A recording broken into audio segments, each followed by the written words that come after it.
Hi Neva. Hi, how you doing? I'm good.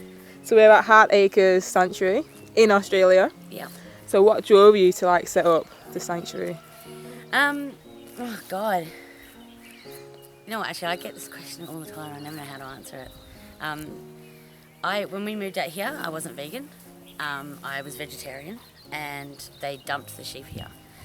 And I guess spending every night having like time with them and sort of getting them to trust us because we had to feed them and you know, dredge them, shear them, everything like that. Building that trust made it really clear that each of them had a really distinct personality and a really, really different approach to how they did things every single day. And for me, all of a sudden it became that they were no different to my dogs. So, and I was a huge dog lover, into dog rescue, that type of thing. And you know, all of a sudden there were these 10 really rugged-looking things who were absolutely unique, and you could tell that they cared about things. Things worried them. Things actually, confused them, stuff like that. So I think it was seeing the emotion in them really made me sort of have a bigger connection with things. So that sort of enforced that there were animals that needed saving. And then I guess it comes down to the veganism side. Is I sat one day and someone explained to me that it was great to be vegetarian, but if I was going to have dairy or cheese, it was just as bad. And so I went and watched Earthlings, and that was it.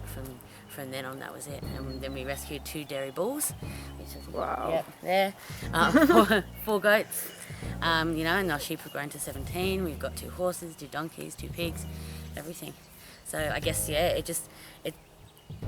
was no, definitive moment that it happened. It was just a realisation one night sitting in a paddock that I realised that, they had to have somewhere to go. Because these animals have, especially in this area, because we are a rural area, the animals just have nothing.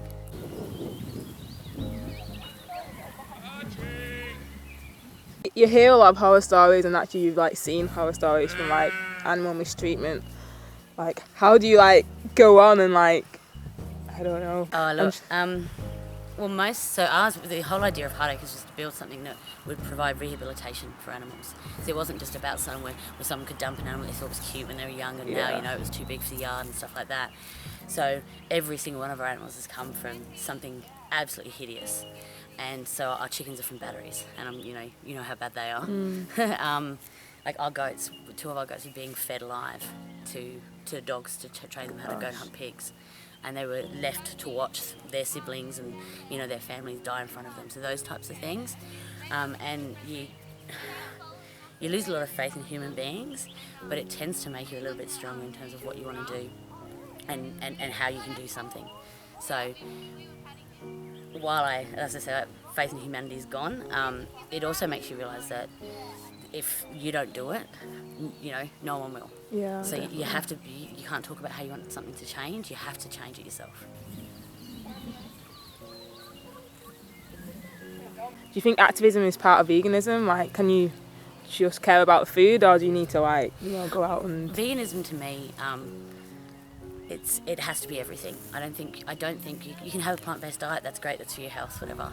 But I think veganism encompasses the fact that you do not believe in oppressing anyone.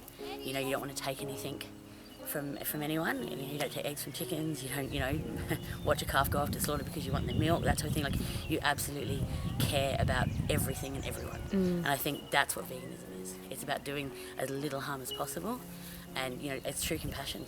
It's very, very different to just a diet or anything like that. And I think that gets confused very easily now. What are you doing?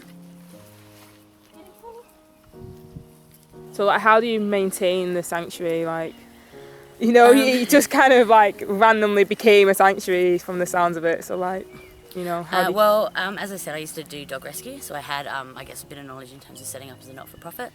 So we did all that in April of last year, so 2014.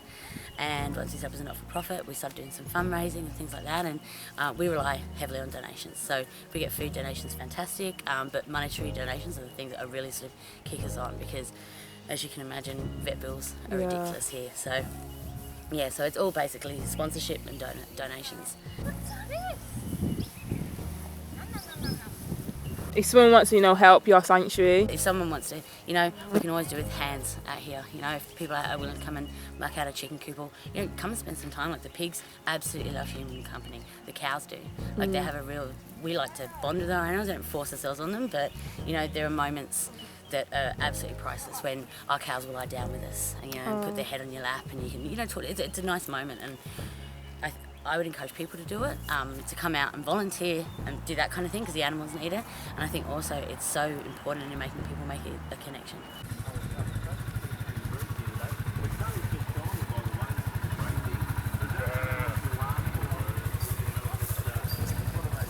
How do you think is the best way for people to make a connection to what's on their plate and Oh God, I think I've always believed in the hardest way. Like, watch something like Earthlings, go into a factory farm, go to a slaughterhouse, like go and see the absolute worst things. Now, people aren't going to do it, so I guess the next best thing for me is people coming to somewhere like this, where they can see that every single animal here has a name. I can tell all my sheep apart, and that's not just personality. Like, to me, they all look different and stuff like that. So people need to come out and make a connection, spend some time with an animal, just being with it for what it is, and I think people forget that animals are here to be who they are for themselves.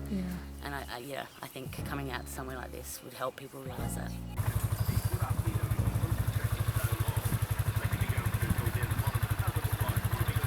Do you have any tips for people that want to go vegan? Do it. Don't wait. Like, there's absolutely no reason to condone murder, abuse, or anything of anyone, in order to have something to eat.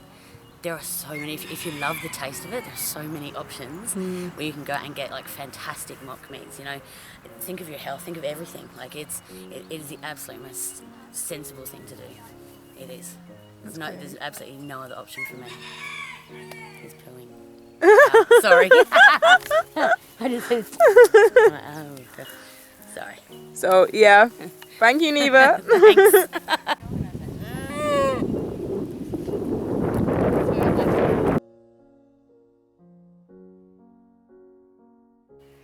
If they stop fighting in this, is that going to be bad? No, it'll be really fun.